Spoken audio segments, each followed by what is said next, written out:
মেহেন্দিগঞ্জের হলরুমে গতকাল এক আবেগময় দৃশ্যের সাক্ষী ছিল সবাই। শিক্ষকদের উদ্দেশ্যে বক্তব্য দিতে গিয়ে হঠাৎ আবেগে কেঁদে ফেলেন রাজনীতিবিদ রাজীব আহসান।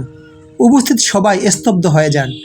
রাজনীতির কঠিন বাস্তবতায় পেছনে একজন মানুষ অন্তহীন কষ্ট যেন প্রকাশ পেল সেই মুহূর্তে।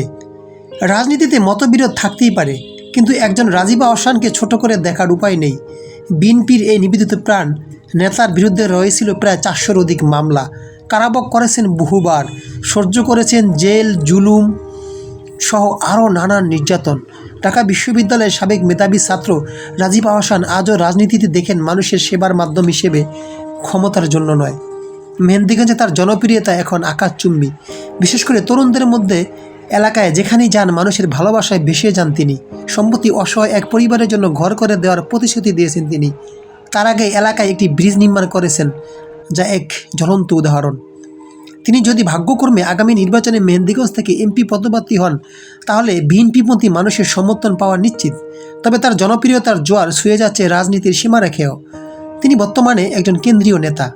সবশেষে একটা কথাই বলবো, ভালো মানুষ এখনও আছে। রাজনীতিতে সততা ও ত্যাগের জ্বলন্ত উদাহরণ রাজীব আহসান। দীর্ঘ সময় কারাবরণ করা, জেলে কাটানো এই মানুষটা তরুণদের কাছে এখন আইকন। অসংখ্য মানুষ তাকে ভালোবাসে। দেশের বিভিন্ন প্রান্তে ছড়িয়ে আছে তার অসংখ্য শুভাকাঙ্ক্ষী। শুভকামনা রইল এই মানুষটার জন্য, মেহেন্দিগঞ্জের কৃতি সন্তান।